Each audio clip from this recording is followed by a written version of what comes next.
what's the crack, everybody? It's episode 7 of the Harden Up Podcast with the beautiful Owen Colgan over there in the west of Ireland. How are you getting on, Tom? Lovely introduction. How's Mr. Tom Mahony keeping? I'm great. All the better for seeing you. Well, you're having a cup of tea no more than myself. Oh, sure, look it. I'm drinking some amount of tea these days. Oh, my God. But you know what? That's a good sign. Because we were getting too addicted to coffee, and nowadays the tea it's more relaxing, and it's more like I'm going to think about life. It's more like coffee. You kind of want to be moving somewhere. Do you know? I think you're actually spot on. That's a really good analogy in that because tea is more of it's a thinking man's drink, really, isn't it? It is. It's something where you sit down and you have a small bit of fruit cake, and you'd be like, I wonder what the fuck crows to be at during the daytime. You'd think about something. Whether it's tea, you're thinking about the next fucking interview or whatever. Well, coffee, I think, is only took off really. Do you remember, like, you couldn't get a coffee in a petrol station, like, No. 10, 11 years ago. If you asked for it, you'd be, fucking, you all right? They'd have to go into the back and fucking start up the big generator to get the coffee going because nobody had it. It's funny you say that because one of the summer job I had one time working with a builder down in Cork, and it was out in the back end arse of nowhere. It was, I don't know, it was somewhere out in West Cork, and we were doing up an old pub, and the one across the way, we were gone used to delis at this stage, where at least you could get the minimum, you'd get a sandwich, but there was a shop across the way, and while she had a deli counter, that she just had luncheon meats and stuff, and I remember going into this old one, and I says, can I get a sandwich there on white bread? And it was as if I'd walked into an old one's house randomly and asked an old one to make me a slice or a sandwich. I swear to God, the poor woman, she looked at me like, what? Why? Why would you think I'd make it for you? I went, you have a deli counter with meat. She goes, yeah. You buy the meat and you take it home and you make it yourself. Oh, go on, so I'll make it for you. She says, she didn't know what to... And look at her now. She must be fucking raging with all the delis that were open before this pandemic. But it's a big thing in Ireland now. Well, I think that woman, like, there was about 7 or 8 of us on the job there. Once I told the boys and they caught wind of it. They were over every day for a sandwich. Mm-hmm. And next thing, the price started to go up. Because she was only charging me $1.20 a sandwich. But she was charging the lads about $2.50. Okay, she got queued fast. Fucking right she did. Do you know? Dead fucking right too. Wouldn't you do the same yourself, Tom? You're fucking right, I would. Of course you would. But she's so probably... that meat has to come in from Sligo. She's probably a fucking millionaire now, thanks to me. Yeah, definitely, yeah. But that's the funny thing. But nowadays, sure, everybody's at the deli now every single day queuing up for something. You'd spend a fortune too, wouldn't you? You would, yeah. But I don't actually mind them because they're handy sort of on-the-go food. Whether if you're in another country, sometimes you go into a place and you don't know what kind of food you're going to get. And at least with a deli, you can see what's going on. Yeah, no, you're right. There's nothing more disconcerting. I remember it was in England one time and it was an old shop. I was gigging up in some shithole in the north of England and I went in and I asked again for a sandwich. But Joanne said, no problem. She goes, do you want butter on it? And I says, yeah, that'll be grand. And then she disappeared and came back with the sandwich. Right. And there was something very disconcerting about that. Oh, yeah. She shouldn't have been going anywhere, really. There was no gloves displayed. There was no nothing. But still, in spots in Northern Ireland, you'd have to... I found, like, I've asked for a cup of tea or a coffee, and they'll say, do you want milk in it? And I kind of want to... I'll fucking sort out the milk myself. Let me do that side of things, yeah. It's a bit suspicious. It can take me fucking ruined with too much milk, can't it? I mean, the thing is, you're looking forward to a nice cup of tea, and there's nothing worse than someone coming in with a milky cup of tea just fucking ruining the next 3 or 4 hours of your life. Even the sight of it now would put me off. Herself's mother. Yeah, you need to just keep her away from the kettle altogether. All she does is show a bit of water, the tea bag, and then fucks a good tea bag in the bin. I like that one. That's a good one. And then fucking scalds milk in on top of it. Oh, it is just lovely woman, but I draw the line there. I've French toast from the Hardy books. Yeah. His whole family are experts at making tea. You go to the house, they scald the pot, then they'll count everyone in the room, then they'll put in the tea bags, and they'll put an extra tea bag for good luck, and then they let it sit there in the pot, and you can't go near the pot till the fucking thing is brewed. How long are we talking now? Because I'd have a fair old penchant for tea now myself. Oh, I'd say from the moment the kettle's filled with spring water, I might add, because it's nice, and healthy. I'd say to the time I put that cup to my mouth, you're talking about 7 minutes, I'd say. Oh, yeah. Well, we did get the Brita filter here because the tea was disgusting. As soon as you boil a bit of water, I thought it was absolutely disgusting. Do you have a Brita filter there? Yeah, we got the big old 5, 6, 7, how we had the water. As soon as you make a cup of tea, you could hide it in a coffee, but as soon as you make tea, oh my God, it's disgusting. Yeah, I get you. Yeah. But have you a preference on tea bag, is the question. I was into those pyramid tea bags there for a while, but that was because I was smoking too much hash. I thought you were going to say you were part of the Illuminati. That's how that's actually chemtrails that they put inside those things. It's the tears of all the people that they've destroyed. But no, to be honest, I'd say Lions tea. I'd be a Lions tea man. Would you? Yeah, I would. I can't stand, Tom. I can't stand. There's some tea. Is it called Tetley's? Oh, stop. Oh, I have no time for it. Stop. Don't come near me with that tea. I got poisoned with Tetley's in Leitrim, would you believe it? Yeah, you may as well tell me you're Protestant. You may as well start beating a drum altogether. Like, I'll tell you now, I had Tetley's in Leitrim one time. We were staying, I think I was telling you, it was for our wedding anniversary last year. We went over and stayed in 2 years ago. We stayed in a hobbity kind of place. You were saying that, yeah? Yeah.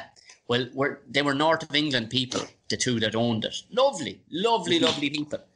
And the next thing, his mother was staying there, and the father had worked, would you believe it, in Tetley's for 40 years. And with pride, they said this to me. And they came down anyway, we were having a bit of the breakfast. And they says, way up, drop of tea, thinking, it's going to be Barry's or Lions or even some sort. Well, fuck me. He made sure to bring down the tin, the whole lot, with Tetley's. And I look, and you know now, when he's standing there after telling me the pride of working in Tetley's for 40 years. Oh. And I had to sup that down in front of the man. And you're going, oh, this is... Like, if you got a bad scone inside somebody's house now and they're looking at you, kind of going, well... Oh, yeah. What do you make of that? They're looking right on your shoulder. And they're holding a crowbar. There's only one answer you can give. Yeah. Lovely. Yeah. Lovely, yeah. More of them, please. It's like when you start dating a woman and you start meeting the family and all the rest, and you have to start dating. Like, I remember when her aunt, they'd warn me not to eat the aunt's scones when we go in there, because she's stone cracked, this woman. Like, she's kind of, I think she studies like witchy stuff. She's all into alternative. Yeah. Not black magic. Yeah, well, not and fond of the old fucking devil's cabbage themselves.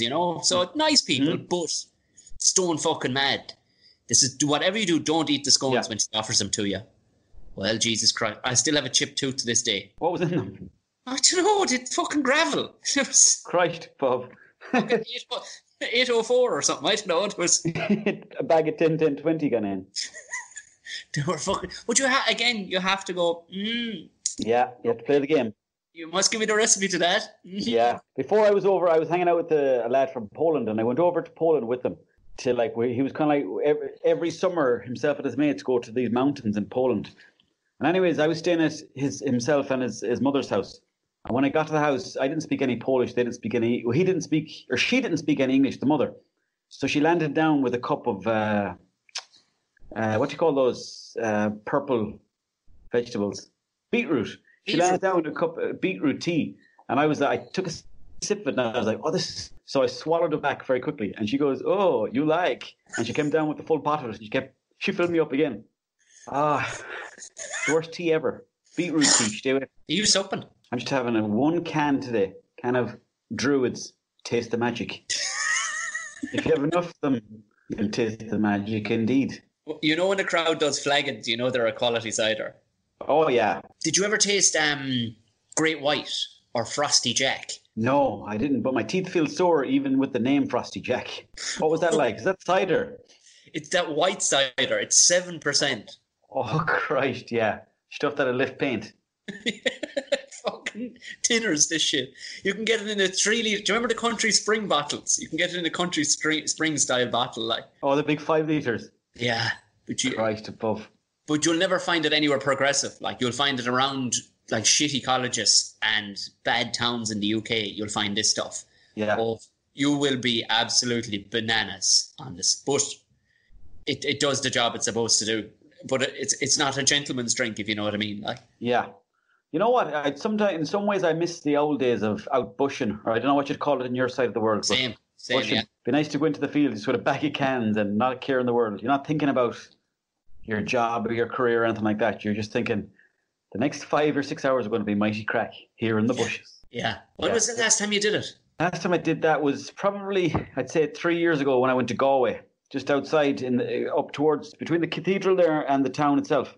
There's a little kind of walkway down by the water. Is that the Spanish And I was Arch? down there it's between Spanish Arch and the cathedral. There's like a little walkway. Yeah. And I was down there with the boo. We got a bottle of Buckfast and a few cans, but we were trying to relive old memories, you know. We were trying to be like, oh, hey, we're a bit of crack. But then, sure, the two of us are in our mid-30s, so it looked a bit fucking daft.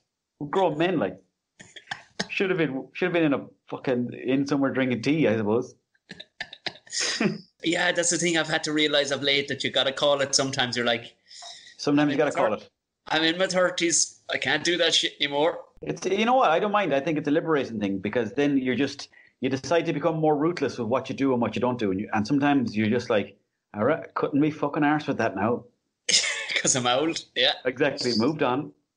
The realisation moment came for me. I don't know if did I tell you about my realisation that I'm too old for that kind of carry on? I don't think so, no. It happened a few years back. I was in Edinburgh and I was after doing a show, and there was a gang of lads came to the show or whatever. And it was late enough, maybe it was a late show, so maybe kicked off. We were done by about 11:30. And they were all lads, they were all posh students, you know, English students, like up in Edinburgh. And they went, do you want to come for a drink? This would be great, over at the student bar and everything. And in my head I was going, yeah. And then I kind of looked at these 18 and 19-year-old lads who were all pumped up after seeing the show and everything. I was all pumped up. Just something in my brain went, I can't, lads. I can't. Yeah, that's maturity. That's the maturity switch. Something just went, yeah. So I went and drank by myself in some bar. But you know what, though? Sometimes I think it's all right to jump back into that world of being a bit of a crazy fucker as well, you know, because it's you can't do it every day, because it's, you know, otherwise there'll be repercussions. But the odd time here and there, maybe once a month, to go on a bit of a bender. Oh yeah, well, it's fucking healthy too, like, you know what I mean, because it gives you a good perspective on where you're at. Yeah, exactly. Yeah, because I mean, at the very least, you've got to get through the hangover, which is cruel. It gets more cruel the older you get. I can't deal with them anymore. Oh, the other day, Tom, I had a hangover. My mother called me on the phone. I just went, oh God. Couldn't even handle a phone call. Never mind seeing somebody. I was like, oh God. And then I plucked up the courage then to answer. I was like, how are you getting on? I was going, as if she knew that I'd been on the beer, but she didn't, obviously. But you know what I mean, though? The pure, you're scared of everyone. I used to get the fear, but these days, oh my God. Yeah. Everything depresses the life out of me. I can't even look at the phone. And just like that, I'm in my 30s, and I couldn't admit to my mother that I was hungover. It's just not. It doesn't happen. You just can't. It's just not acceptable. It's almost a sign of weakness. Yeah, you may as well give it up if you can't handle it. Weakness. That was two things in my house was having a hangover. Two things you couldn't show was having a hangover and being tired. My father was he'd never pretend to be asleep on the couch. He always would be, you know. Are you sure you didn't grow up in my house? Oh my God, it's the exact same. Tiredness.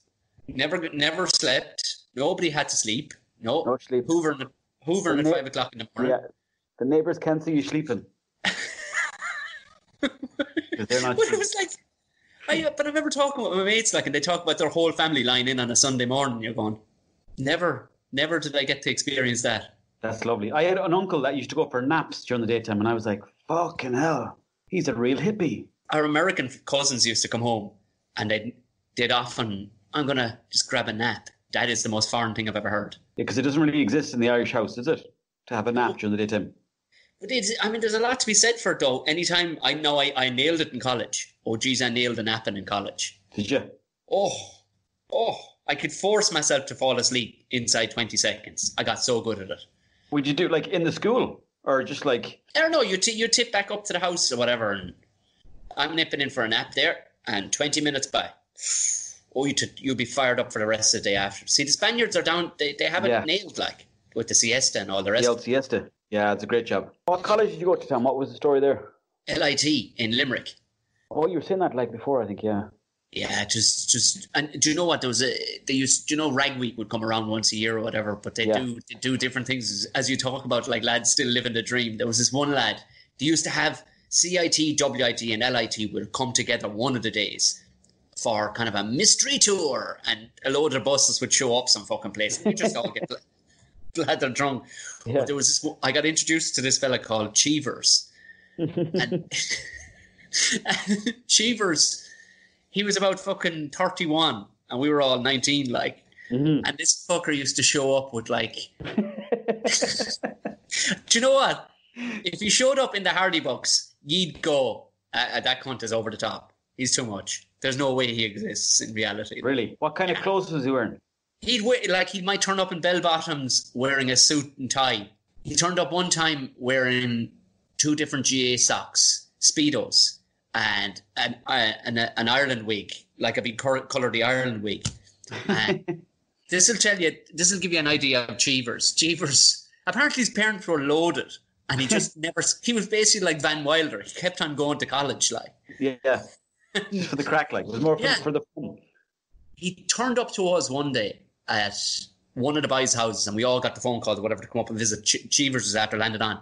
He brought, I'd never seen the like of it in my life, he brought a crate of Buckfast. A fucking crate of the stuff. We're talking 40 to 50 bottles of it. Yeah. And while we all got drunk and everything, but we went our own separate ways, I came back to the boy's house the next morning, and Cheevers was on the front lawn with about 30 of these bottles empty, stuck into the lawn, like plugged into the lawn, as if he was growing little fucking Buckfast plants around the place. Yeah. There was the lads had a wire mesh window, like those security windows beside the door, and there was a fucking ironing board jammed in it, like stuck in it, slotted into it. And there was Cheevers trying to fucking get it back out of it, getting off the mattress, trying to get the ironing board back out. He'd been apparently surfing down the stairs for like 8 hours. And this man was easily early 30s. And we're kind of going, even we knew, man, there's a time to call it, like. Oh, he was gone. Like he'd kind of shit out too late every night for the last 10 years. Yeah. Oh, I got you. And kept doing the mad cunt stuff, like. Yeah. That's a very tricky situation to be in, Tom, because there's definitely a time when your life in your mid-20s, I'd say, and plenty of times after that where you're like, I'm the steamedest fucker in the room here now. And like, the steam is coming off you. And you're just, no one will make eye contact with you because you just want to have some rant about the moon and your fucking job and, I don't know, some other shite you've just thought of. But I tell you one thing, it's a funny situation to be in. I've been that fella, and I don't know, is it a moment of sobriety or is it one half your brain going, lad, go home? Yeah. But I never do.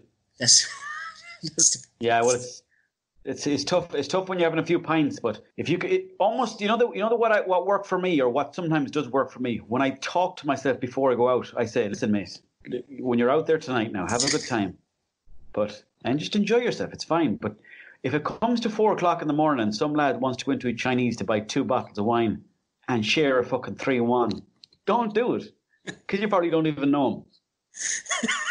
I was drinking with some random lad before in Galway, Tom. It was like, I think it was 7:00 in the morning on a Sunday, and I was drinking out of a carton of I don't even know what.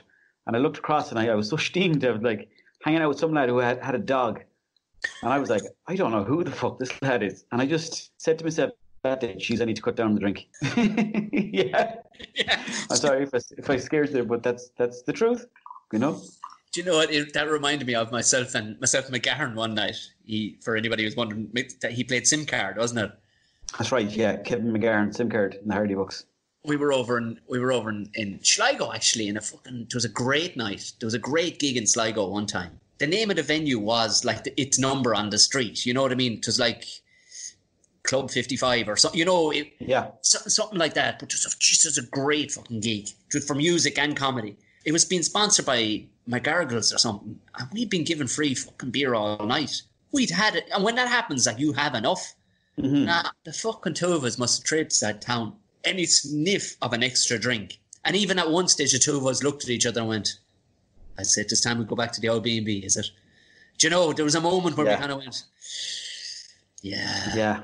Do you know, just, I mean, you talk about moments of maturity. I'm the most excited man ever we have carrots growing outside right now.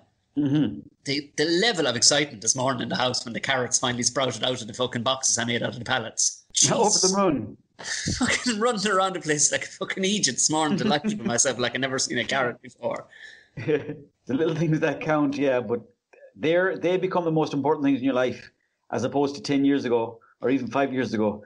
The piss up was the biggest thing, and it's a nice thing to do, but you know the way yourself and Kev say goodbye to each other? It's like two soldiers coming home from war, kind of going, I hope to see you very, very soon out here in the playing field. But you're never sure when you'll return again because you're damaged. Never a truer word spoken. It was like, yeah, well, that didn't work. We've had enough. The sadness of it, like. Oh, I must tell you a very funny story. Before myself and Eddie Durkin, Martin Maloney, we used to we'd go on the beer a fair bit there in Dublin. And then anyways, one summer Martin went over to New York and he came back then 3 months later and he had like nice fancy clothes on. He was like the same Martin, but he had fancy clothes on and he was kind of like, there was a bit of a spring in his step because he was in New York all summer. But anyways, whatever joke we were having together, there was one line of the joke that I kept saying into his ear, and I pushed him so far that we were walking between pubs at around like 4 till 5 o'clock in the morning, and I forced him to take a shite. Say that to me. I told him the joke like 10 times. I told him this joke 10 times in a row, and it got to a point where his bowels started moving, and then he had to, for all his talk about being back from New York, he had to pull into like some alleyway and just take a poo into a field. And I had it on camera for about 3 weeks, but he's like, please delete that. So I had to get rid of it out of guilt. That's a great story. Mostly because he was laughing his ass off while taking a plop. It was the funniest thing ever. It's still to this day, talk about maturity, still to this day, if anything gets toilet humour at all, there's nothing fucking like it. Nothing funnier at all.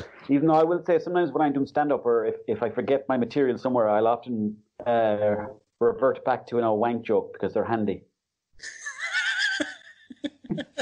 Pardon the pun.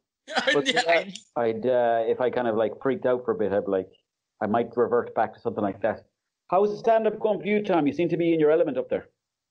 Yeah, it's. I mean, right up until everything. It was it's just going well enough. Like, all right, but yeah, I've only hit my stride in the last couple of years. And I mean couple, like the last 2 years. Where I'm looking back now, I'm like, oh, this is lots of fun. This is lots of fun. I don't have to put much thought into it anymore. You know what I mean? Yeah. And now it's a lot of stressful situations to get to that point.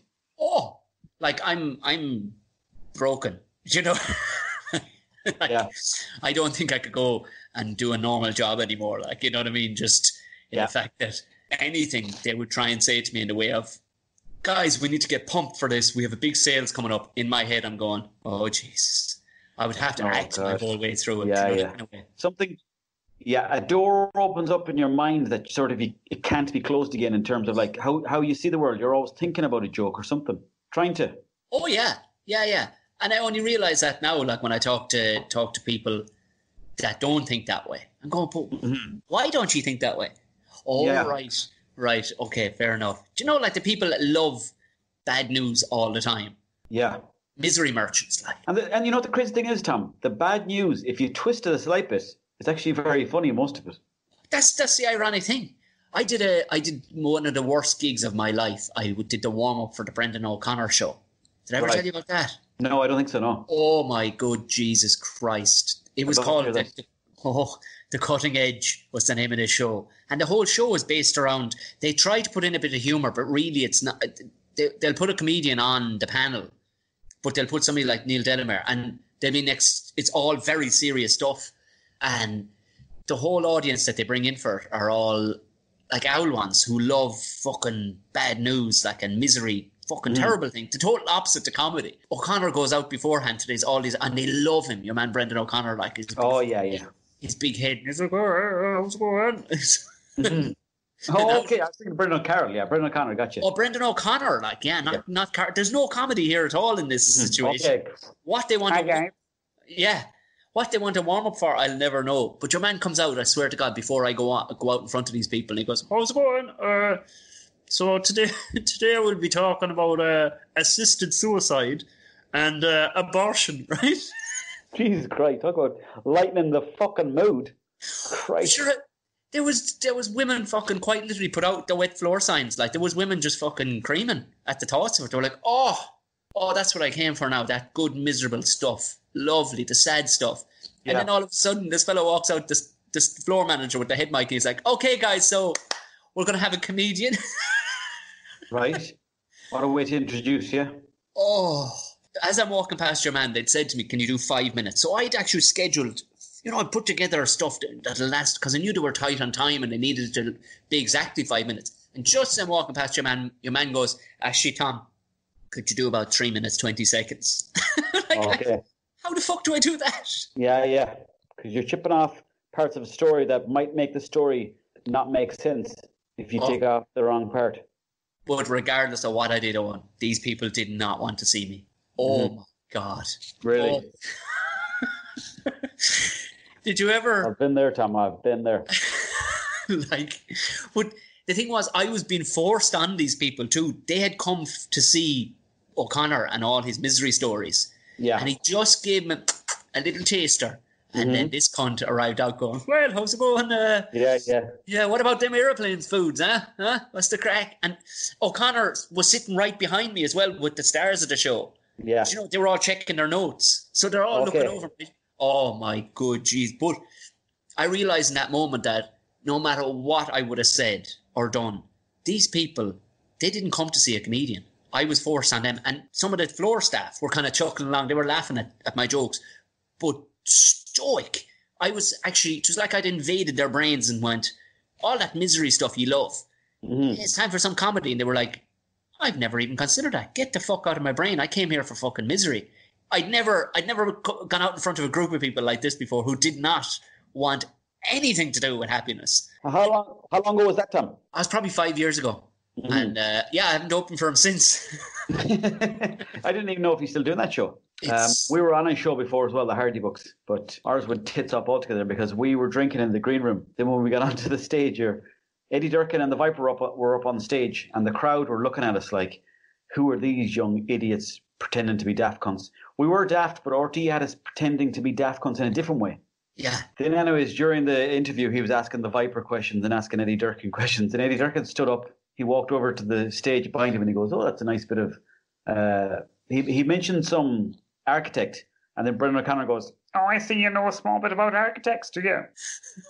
And this is mid-interview. The boo and French toast was blue. This is all whatever. Was it live or was it put out the next day? But a lot of the chat was definitely cut down because when it got onto TV, they never showed the part where French toast was shouting, "Ye cunts!"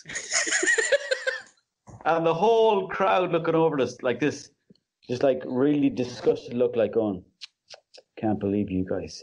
And at that moment I felt like, oh God, never be able to go back to Mayo ever again. But in hindsight, it's funny. I'm enjoying it. Time plus sadness equals happiness, or fucking comedy or whatever. What were they thinking was going to happen? But that's like O'Connor's show is such a weird one. Like, and all those Irish talk shows, they're so weird. It's like the audience that are terrified. Did you ever see the one where Russell Crowe was half steaming on the Late Late? No, never seen it. Oh, it's brilliant. It's the most awkward moment ever. So he's basically, he's half cut, right? And he says, will you sing us an old song, Russell? He says, yeah, well, you're right, I will. No worries. That's a very good Australian accent. Hey, thank you. I don't know if it's Russell Crowe Australia now, but it's... it's close enough. Close enough.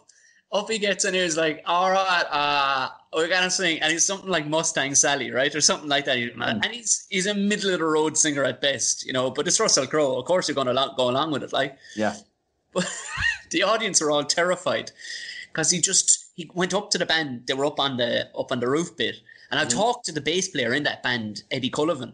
And he kind of smoothed it over a bit like, no, it wasn't that big a deal. Oh my God. So Tubridy is like clapping along. And the audience are all trying to clap along to Mustang Sally. And whatever the fuck came over Crow, he stopped. Stop. Aye. If you're gonna clap in tune, okay? Clap in fucking tune. So, of course, everybody was terrified to clap at all. So he goes, 1, 2, 3, Mustang Sally. There was a shot of the audience all going, Oh, Christ. Beautiful TV, though. That'll make a lot of fun for reeling in the ears. but it was almost in an ironic way that there should have been a shot of Tubridy kind of going, Jesus, in a kind of a funny way, but he didn't. He was now pretending to clap, but he wouldn't. Do you reckon he gets freaked out when he's up there? Who, Tubridy? Do you reckon, he gets the willies when he's up there? It's hard to know because I've met him. He's a lovely, lovely man. Seems like a nice guy, yeah. I think he's probably a very good journalist. But when you look in America then, like the best of all the talk show hosts, they all tend to be ex-stand-up comedians because they're used to rolling with a bunch of different plates. And they've done enough shite gigs that they know how to kind of roll it all together. Like, look at Graham Norton. Definitely, yeah. They know how to be in the moment a bit better. Whereas Tubridy, as you said, he's a very good journalist and he's a very good speaker. But I'd say when he's caught on the hop with something, he's a bit thrown off. Like, did you ever do a radio show, like an interviewer would say, if they're interviewing you for something, and then you're on there and you're like, fuck, I think I haven't answered these questions very well, and you feel like you're just answering them in a generic sort of way because you might be overthinking it, maybe. Yeah, but you know what? Sometimes the radio hosts too, can be excellent or they can be dire. I remember getting a phone call from your man that has this comedy club down in Cork. He says, "Come here, would you do a radio interview, for tomorrow's show?" I said, "Yeah, no bother, yeah." So rather than it being the morning crowd, they're normally good crack, and you've teed up the answers. I always make sure to tee up the answers, and I'll give them the same shit I gave everybody else. So now I have kind of a stock yoke in my head. But the fella they gave me was like the nighttime radio fella who's used to aggro, right? Mm-hmm. I know the fella you mean, yeah. He's always there. When people ring in going, "Hey, the one down the road is doing, she's doing cocaine off her child's fucking head." And he's like, "That's disgraceful, Tell me more details. Yeah. So he was up to 90 with aggro, right? And the next thing, I was on the line and you can hear him talking, and before they plugged your phone call in, he's there going, "Right, so that's deals with that situation with the burning car." Now we're going to have a comedian on. Tom Mahony, you're there? I went, "I am." And I knew it was going to be fucking it just, the man took us straight into the mountain. "Why are you doing comedy?" I'm like, "What? Here, man, I'm just trying to sell a few It didn't make any sense, the level of aggro he had towards me. So how did it come out? Is that online somewhere, or is that? Oh, I'm assuming it was for a while online, but this is a couple of years ago now. But it was just terrible. Right. Yeah. So tomorrow night, Tom O'Mahony's in the comedy club here in Cork. Go see him. Tickets on the door, Tom. Yeah. I'm like, yeah. It's a tricky old business, that crack, when you have to go on the radio. Yeah. Because you're trying to pretend. It's like you're trying to pretend everything is great crack, but also you're there to promote your gig. It is, because they can throw you a curveball too, though, sometimes, and they think they're being funny doing it. Yeah. It's a tricky thing. It's just a matter of keep doing them, I suppose, but there's been some where I've thought they've gone very well, and there's been others where you're like, "Oh, I think I just gave some very boring, generic answers." Where they might be like, "How do you find stand-up comedy?" "Yeah, it's tough enough now, but I keep doing it anyways." I've done so many now at this stage that I've actually, what I do is the politician's answer. I just answer with whatever, regardless of whether it relates to what they asked at all. So if they ask me something like, "So, how do you find stand-up comedy?" I've always loved dogs, and that'll throw them. Yeah. They're like, you have a dog? "I do, yeah." Oh, great joke. She nearly sit up and talk to you, and go off down a route of some crazy gig you're at, because they don't know what they want to hear, because they're just that's true. Very true. Yeah, that's the thing, Tom. You have to be confident. Is it maybe confidence in just going with the story? If you're going to tell one, just go with it. What it is, I suppose, is that you're kind of looking from their point of view, because they've got one eye on what's coming up next. They've got half an eye out through the glass to the producer, and they've got a quarter of an eye on you. So you kind of have to take it over a small bit. I got schooled a few times on radio by people who were in the studio and stuff like that, who basically wanted to be funnier than me, and they dominated the situation. And that annoyed me more than anything else. It was like, I won't name names, but I'll tell you after.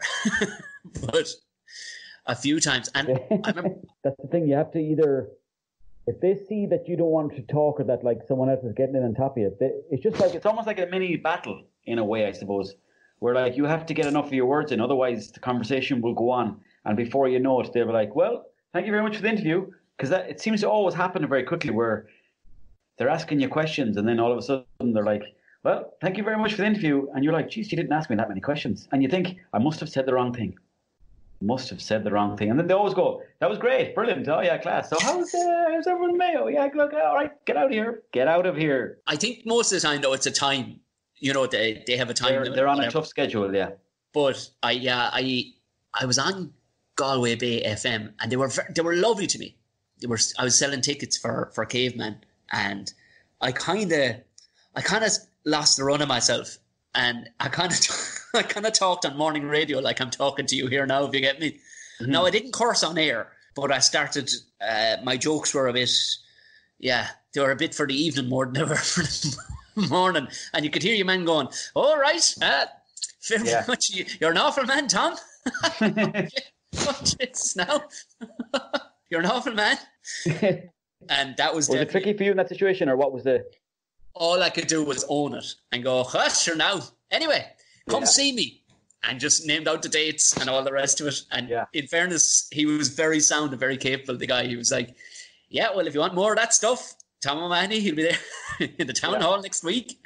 If you can get someone that you can kind of pass the ball to, do a bit of 1-2 with, a couple of jokes for each other. That's always a good way to get interviewed or to interview somebody.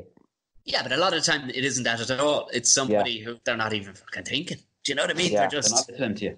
Not at all. I wanted to ask you about because there's going to be no travelling. So we're down. We're proper lockdown. There'll be no travelling outside of the country this side of Christmas, I'd say. What a fucking shame that is. And I had a holiday booked right before this whole thing kicked off as well.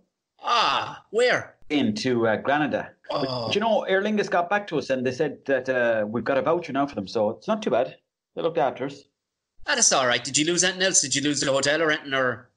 No, I didn't lose the hotel because we were just about to book that, and then it was like Spain maybe closing down. So we thought to ourselves, well, we'll leave the hotel, but we can't really do much about the flights because they were booked already anyways. But then, because there was other countries that were closing down as well, so Spain was kind of following suit.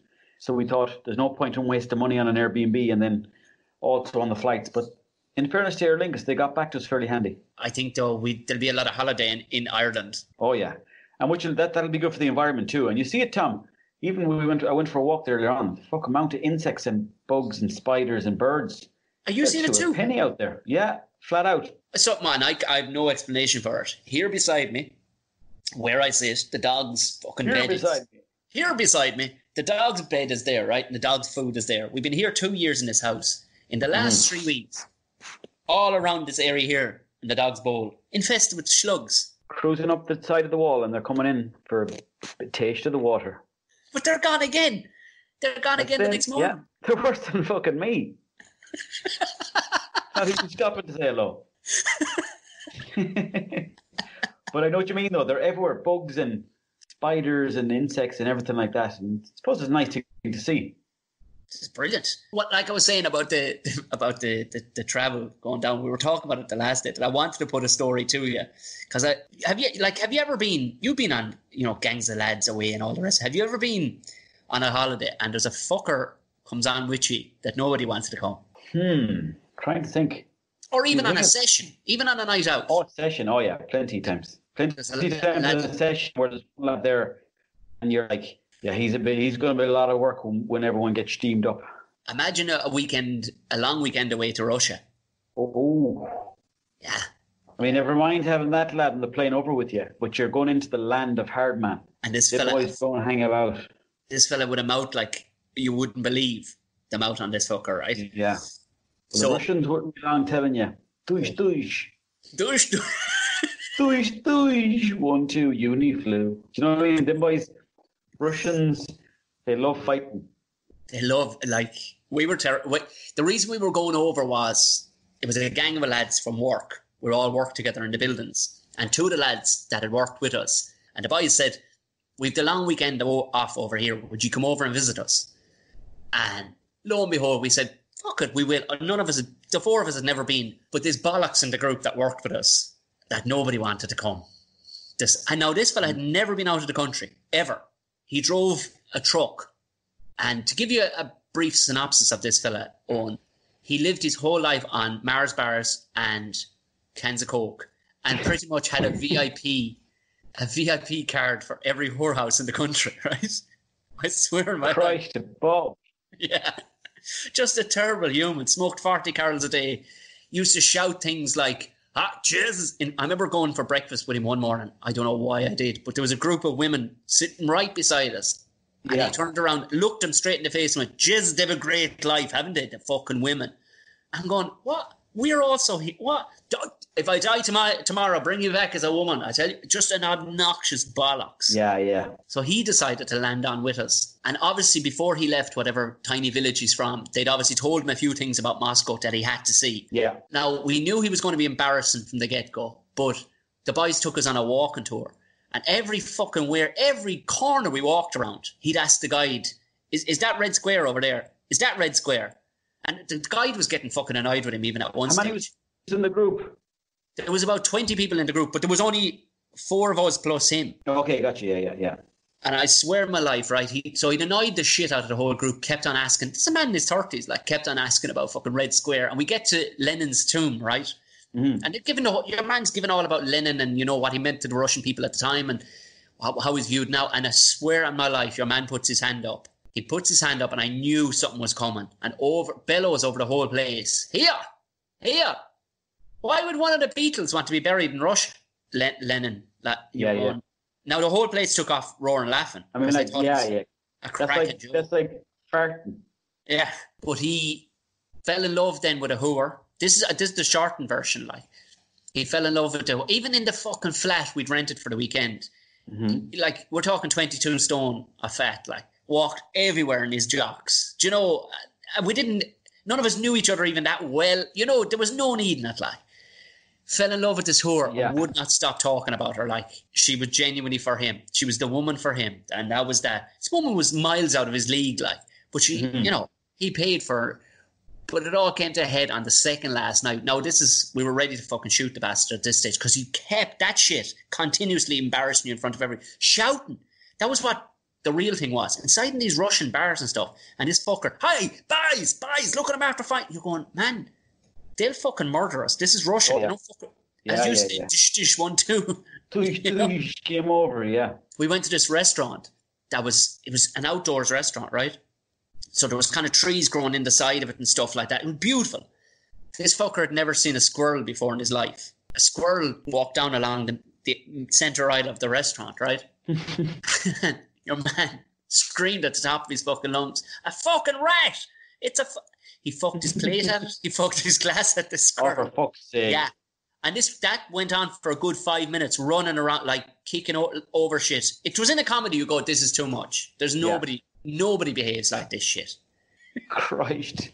This is in public.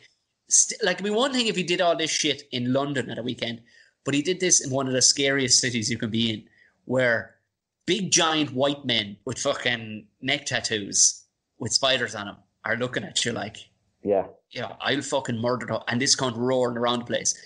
Like, the level of how do you even get rid of that fucker from the get-go? Like, is there anything you took from that you go, sounds all right, Tom? Probably the part of, he sounds like a man that's got a lot of frustration or something, maybe. Maybe he sounds like a lad that, if he's getting that steamed and getting that rowdy, he's looking for attention, I suppose. Yeah, it's not even a case, I forgot to add, he was like that without any alcohol in him at all. I don't know, like, does he always want to be the loudest in the group? Yeah, just a loud bastard, like.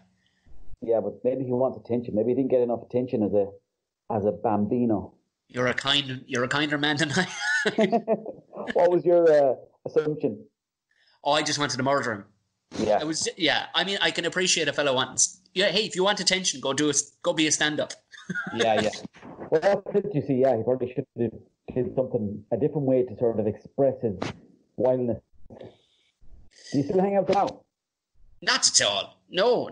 He was with a company I worked with years ago. Oh no, the thing is, we didn't hang out with him. He just decided on coming. There's a lot of those people that are like tested characters where they're like, just the two of you don't get on at all together, and you're just like, for fuck's sake. And every town has them too. I don't think you get it too much in the city, because in the city, everyone kind of doesn't know anyone. So you're just kind of like, who's that lad over there? He's kind of know him from home. But when you're in a village or a small town, there's like an unwritten rule, as you know yourself, Tom. where like every character knows every character, so there's a certain amount of politics to it. You have to be nice to certain people, but there's always a couple of lads from school who you'd see and you'd be like, oh, that cunt there. And you see them over at the bar and you'd be like, well, happy fucking Christmas. Same to you, man. You're looking well. Yeah, man, you too, man. I seen the car outside. Passive aggressive digs where it's like the irony levels are through the roof. Oh my God, you just basically described Tipperary town when I used to go home. Well, the reason why I'm telling you that is because I can think of one very specific person in Swinford who I used to see every Christmas at the bar, and I'm like, fucking hell. You think now we wouldn't keep meeting at the bar, but we always meet. It seems to be once a year. And I don't even know where this fucking weirdness came from. Maybe it came from school, because I was probably a bit cheeky in school, but cheeky, no more cheeky than anyone else. But inevitably, like, some people would remember things differently. And, you know, like, just the way you see people from your town, you're like, oh yeah, that lad's cheeky. You know, someone else might see you as cheeky. Maybe men are too cheeky. That's just, you can't be worried about, I suppose, what other people think either. Because there'll always be someone who doesn't like you, and there'll always be someone that does like you. And it's like that with social media. You know, like when you do a video, or even if you do stand-up, it's the one person that says to you, I don't think that's funny, mate. Oh. Then you're just like, you fucking bastard, have ruined my week. You've ruined me a good week there, mate. Now I've got to start meditating again. Have you any travel stories? Because I know you were... Did you tip away one time, the gangy? We went to Poland. Nearly didn't come back. Go on. We drove from Swinford to Poland for the Hardy Bucks movie. Now, the Hardy Bucks movie became a secondary thing to our pint drinking on the bypass. And we had a Hiace and 2 vans with us. And we drove to, I think it was Wicklow or Dublin, I forget now. But then you travel over to Wales, and then we travelled down through England, and then we went over the Channel Tunnel to France. And then I think we might have went next to, could have been Germany or somewhere like that. Would be, yeah. No, sorry, I think Germany or Netherlands. Oh. I think we might have popped up to Netherlands or whatever, and then Germany for a small bit, and then we got into Poland. And geez, we had a great crack. And the amount of Irish people along the way, it was the craziest piss up ever, Tom. Who was doing the driving? Well, there was so many of us with it, like, because it was a big crew. We had, like, the producer was driving, Eddie Durkin was driving for a while, the sound man was driving, and then the rest of us would just be in the back, just either sleeping or talking shite, or we might be in Amsterdam getting a bit of fucking, the devil's cabbage, as you'd call it. Yeah. Or we might pop into the shop for a couple of beers in the bypass, and we'd just kind of take about 100 kilometres, and then we'd pull in and get a sandwich, an old hot dog on the bypass. And great times. It sounds like the school tour from heaven. Oh, unbelievable, Tom. Unbelievable. But the shitty thing was, there was a couple of scenes that we forgot to do. So when we came back to Ireland, we had to cheat a couple of scenes on the bypass. And we were all just so disappointed that we were back from Poland. And one of the scenes in particular was where I had to put my penis inside a fleshlight. Yes. Now, I don't think I'm not too crude. I'm a nice guy, Tom. I've got manners. But I had to get an erection to make that scene work. And they still haven't paid me. So you actually had to get a boner, did you? I had to get an erection, Tom. And it was a very sad boner because I didn't want it. It was only lads there. I didn't want to be anywhere near them with that. But the only way that fleshlight would stay on my Mickey would be as if you were turned on. Because he was meant to get a wire to go around me, but he forgot the wire. So you're going to have to get an erection. And I was like, right, can I get more money for this? And he goes, no, mate, the money's gone. I was like, all right, fair enough. I'll still do it. And I was in the toilet, and we had a porno magazine. And I was looking at these women getting rode, and I was like, yeah, that'll do it. Then I had it on me Mickey, right? Fine. And I was like, all right, lads, good to go here. I've got about 20 seconds. And I come out, and then all the lads just started laughing. I was like, all right, lads, we're going to start again. And I had to go back into the toilet, and then I had to tell them to stop talking because that was throwing me off. And we got about 3 takes. And we all fucking had a very strange time of it. But I had to talk to my parents as well, like a couple of weeks later when the movie hit the cinemas. And I was like, oh, I'm sorry about that. And they're like, geez, the movie was great. Now we had a great laugh. So I want to say 100%, my mother and my father, in that moment, I was like, oh, they're legends. Even though I already knew they were legends because they're like, oh, it's just fucking great crack. Delighted to see up there on the screen, you know? But like in hindsight, I was the only one that got my dick out and shagged the Fleshlight in the movie. So that's something that it's kind of like, sometimes I'm like, fair play to me for doing it. But then other times I'm like, that's going to be on screen forever. Is that on Netflix, is it? Yeah. Yeah. Anybody who hasn't seen that movie, go straight to that point. I'm going upstairs now to just go straight to that point. Well, I have, speaking of which, if we're plugging the products that we have now, I have a calendar coming out next month, Tom. You have not? No, I don't. But I mean, that would have been a perfect cue. Do you know what? It fucking would. Oh my God. Do you know what? You should do a calendar. Should, in the house. I'm just thinking, like, Daniel Day-Lewis has never done that. He's never. Yeah. Talk about going fucking deep into the character. Pardon the pun. Oh, yeah. Well, what do you mean? Like, as in had sex with a Fleshlight? You actually physically got a boner when you didn't want one. Yeah. In front of a load of men. Yeah. I know. Had sex with a Fleshlight on camera. Yes. And would I do it again? Yes. Would I ask for more money? Yes. Did I get more? No. I love that. All the money's gone, mate. Sorry. I know, but it was genuine because we'd always be like, there was this thing that we discovered when we were making the movie, the Perdima, I think it's called. Perdiem. Yeah, I mean, I'm sure everybody knows about that, but I don't think we knew about that at the time. Sure, some people did, but myself and the Boo didn't know about this Perdiem. So we were being given 30, I think it was 30 euro each per, and like, where you were like, get 2 meals, get 2 meals for yourself anyways. That's like covering your meals. So we'd, in Poland, it was kind of cheaper. So we'd get this lovely Greek salad. We'd get it twice a day, and it was like maybe €6 each time. And then we'd have, what's that, 18 euro left over. We'd down then buy like a couple of bottle of beer and something for the evening as well, like, nagging a whiskey. And we had the time of our lives. And that was the per diem. We were just delighted to be out filming in Poland and places. But there was a lot of crazy things that happened on the road, Tom. There was one bit as well in Amsterdam where I was in the blue light district. Have you heard about that? It's where the guards hang out, is it? It's where the guards hang out, yeah, and they give you Supermax. No, but it's like where transvestites, that's kind of like a place for transvestites. If you want to get bummed or let a transvestite or whatever bum you or any of that kind of stuff. Whatever you're into, fire away. That's the beautiful thing about Amsterdam is everyone's crazy, but they're embracing it. But anyways, we're in the blue light district, and we were going around with the cameras, and we're like, anyone here want to do a bit of filming? And all the shutters would come closed down, and then the pimps would come out, and they'd be like, get the fuck out of here. They'd be getting like physical towards us. But we had a big gang of us anyways. It was a big gang of us. But anyways, some lady goes, sí, puedo. She was speaking a bit of Spanish. So one or two of us knew a few words in Spanish. And she was like, oh, sí. So we were chatting to her and saying, this is for a film in Ireland, blah, blah, blah. You don't have to do it, obviously, but like we just need to shoot a scene inside one of the rooms here. And she was like, oh yeah, come on in. So we went in anyways, and basically I had to do a scene where I put my head between her breasts, and I didn't know if the breasts were real or not, but fuck me, they felt real, Tom. And then the dress came up, and I was expecting Mickey to fall out, but it didn't.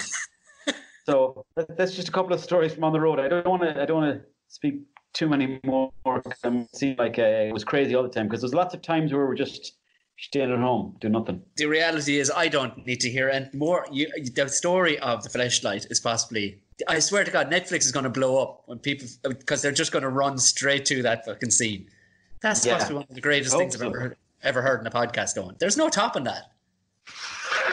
Well, tell that to my parents. They would be happy if I'd never gone near that Fleshlight, but I did it for the craft, Tom. Like I said, Daniel Day-Lewis never did that. Yeah, exactly. He never had to do it. I didn't probably have to do it, but I just thought, I'll show them. Because sometimes you want to do stuff, I'm sure you're on stage sometimes and you want to do something mental. And it's just because you want to do it just for the sake of having the crack and shocking people a small bit. So yeah, I would have done the same thing. That's a perfect place. What an amazing story to finish on. Brilliant. On that beautiful note, Owen, how do we go any further than that? I think we'll stick a fork and say goodbye to the people. Oh, and it's been fucking beautiful. Yeah. That has just brightened my whole evening now that has that story. Well, plenty more where that came from, Tom. Looking forward to chatting to you next time. You mind yourself, brother. Take care, Tom.